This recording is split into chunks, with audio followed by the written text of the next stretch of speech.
जो ब्रॉडर बात है कि नीतीश कुमार की शारीरिक मानसिक हालत पर टीका टिप्पणी और जो लोग हम लोग बिहार के लोग और देश के लोग जो देख रहे हैं डेली बेसिस पर, उनके भाव भंगिमाओं को, उनके आचार विचार को, उनके संवाद को जो लोग सुन रहे हैं, देख रहे हैं, उनके कार्यशैली को जो ऑब्जर्व कर रहे हैं, वो बड़ा क्लियर दिख रहा है कि नीतीश कुमार शारीरिक तौर से थक गए हैं, मानसिक तौर से बीमार हो गए हैं।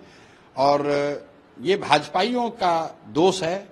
भाजपाई किसी भी तरीके से चुनाव तक उनको सामने रख के और चाहते हैं कि चुनाव निकल जाए, उसके बाद उनसे हिसाब किताब जो होगा वो तो करेंगे ही राजनीतिक तौर पर। ये लोग अनफॉर्चुनेट है, दुर्भाग्यपूर्ण है, और मैं इसको मुसलमानों के खिलाफ और हिंदुओं के खिलाफ नहीं देखता हूं। मैं इसको इस नजरिए से देखता हूं कि बिल के मेरिट को अगर एक बार किनारे भी रखें तो जब ये देश बना, जब ये देश आजाद हुआ, तो हम लोग के फाउंडिंग फादर्स ने जो कमिटमेंट्स या एक तरह का जो एश्योरेंस उन्होंने इस देश के अलग अलग वर्ग के लोगों को के लिए जो दिया, कहीं न कहीं अगर आप उससे डेविएट करते हैं तो आज की पीढ़ी के लोग या जो लोग भी आज इस देश में रहते हैं, उनकी ये जिम्मेवारी है कि जो कमिटमेंट किए गए हैं हम लोग उसके प्रति ट्रूथफुल रहे।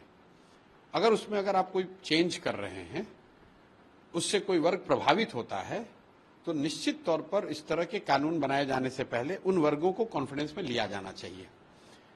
वक्फ बिल से मुसलमानों का एक बड़ा तबका, दे आर फीलिंग थ्रेटेंड। तो मुझे लगता है कि सरकार जल्दी में और कहीं न कहीं पोलराइजेशन वाली जो पॉलिटिक्स है उसको ध्यान में रखकर उसके मद्देनजर इस कानून को बना रही है। उनको वक्फ की जमीन से कितना मतलब है मैं नहीं जानता हूं, या वक्फ की संपत्ति या उसके कार्यकलापों से कितना मतलब है ये मैं नहीं जानता हूं। उनको इससे मतलब है कि ये हिंदू मुस्लिम होता रहे। दूसरी बात इसमें यह है कि सरकार अभी लोकसभा में उनको मेजॉरिटी नहीं है, और वो कानून अगर ला रहे हैं तो वो कानून इसलिए बना पा रहे हैं कि नीतीश कुमार जैसे लोग सरकार की मदद में खड़े हैं। क्योंकि अगर नीतीश कुमार जैसे लीडर लोकसभा में इस बिल के पक्ष में वोट न दें तो किसी भी हालत में सरकार ये कानून नहीं बना सकती है। भाजपा वाले लोग तो मुसलमानों को अपना वोटर नहीं मानते हैं, उनको अपना समर्थक नहीं मानते हैं, एक तरीके से राजनीतिक खींचतान और लड़ाई ही है। लेकिन जब नीतीश कुमार जैसे लोग जो रोज मुसलमानों को ये बताते हैं कि हम आपके हितैषी हैं, या जो आज भी बड़ी संख्या में मुस्लिम लीडरान नीतीश जी के पार्टी में हैं, उनके साथ राजनीति करते हैं, ऐसे लोगों को जरूर इस बात की चिंता करनी चाहिए कि जब आप गांधी की बात करते हो, लोहिया जेपी की बात करते हो, तो क्या आप वक्फ के कानून के पक्ष में वोट देकर अपना दोमुहा चरित्र नहीं दिखा रहे हैं? तो नीतीश जी जब इस कालखंड का इतिहास लिखा जाएगा तो इस कानून को बनने का दोष भाजपा से भी ज्यादा दोष कहीं न कहीं नीतीश जी जैसे लीडर्स के सर पे होगा। नीतीश जी तो लेकिन अभी तक चुप है इस बिल पर, लेकिन उनके पार्टी पूरे तरीके से सपोर्ट कर रही है, पार्लियामेंट में व्हिप भी जारी। नहीं, नीतीश जी का ये पुराना तरीका है। मैं आपको याद दिलाना चाहता हूं और आपके जरिए दर्शकों को बताना चाहता हूं कि यही नीतीश कुमार सीए एनआरसी के पक्ष में वोट दिया था इस आदमी ने, और उस समय तो मैं उनके दल में था, सब सर्वे सर्वा था। पार्टी की बैठक में ये तय किया गया और नीतीश कुमार ने लंबा चौड़ा भाषण दिया कि हम लोग तो बिल्कुल ही इस पक्ष में नहीं है, बिल्कुल ही इस कानून के विरोध में हम लोग हैं, और पार्लियामेंट में वोट कर दिया सीए एनआरसी के पक्ष में। मैंने जब आकर नीतीश कुमार को सामने से कन्फ्रंट किया तो नीतीश कुमार ने ये कहा कि भाई आप बाहर, बहुत पत्रकारों का जामवाड़ा था उस समय, तो कहा कि आप जाकर बाहर बोल दीजिए कि बिहार में ये बिल लागू नहीं होगा। वो तो हम दौरे पर थे और लोकसभा में सब नेता लोग कैसे वोट दे दिया हमको पता ही नहीं चला।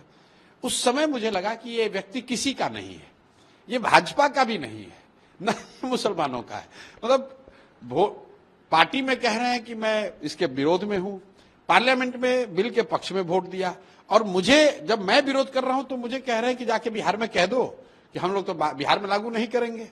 तो हर वर्ग को साधने और एक तरह से बेवकूफ बनाने की ये इनकी पुरानी नीति रही है, और नीतीश कुमार का चरित्र कहीं ना कहीं ये जनता देख रही है और देखकर ऊब चली है। अब नीतीश जी के जगह कल एक फोटो वायरल हुई, क्या कहेंगे इस कंडीशन में? अब मैं इस पर कोई टिप्पणी नहीं कर सकता हूं, क्योंकि पहली बात तो मैंने वो वीडियो फोटो देखी नहीं है, लेकिन जो ब्रॉडर बात है कि नीतीश कुमार की शारीरिक मानसिक हालत पर टीका टिप्पणी और जो लोग हम लोग बिहार के लोग और देश के लोग जो देख रहे हैं डेली बेसिस पर, उनके भाव भंगिमाओं को, उनके आचार विचार को, उनके संवाद को जो लोग सुन रहे हैं, देख रहे हैं, उनके कार्यशैली को जो ऑब्जर्व कर रहे हैं, वो बड़ा क्लियर दिख रहा है कि नीतीश कुमार शारीरिक तौर से थक गए हैं और मानसिक तौर से बीमार हो गए हैं।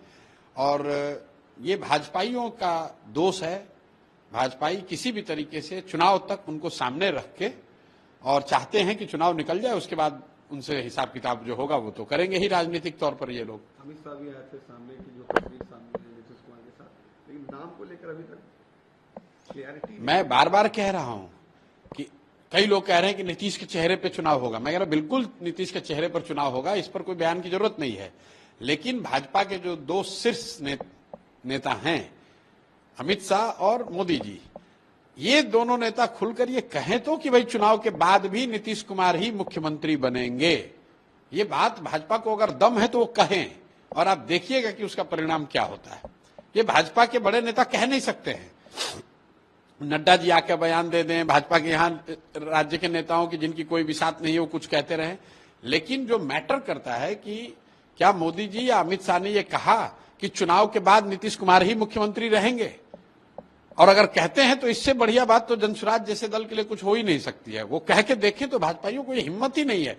ये तो मूर्ख बनाने वाली बात है कि नीतीश का चेहरा भी सामने रखो और न भी रखो। और जिस तरह से महाराष्ट्र में हुआ कि शिंदे साहब को सामने रखकर चुनाव लड़ा गया, जब रिजल्ट आ गए तो उन्होंने शिंदे साहब को हटाकर अपना बना लिया।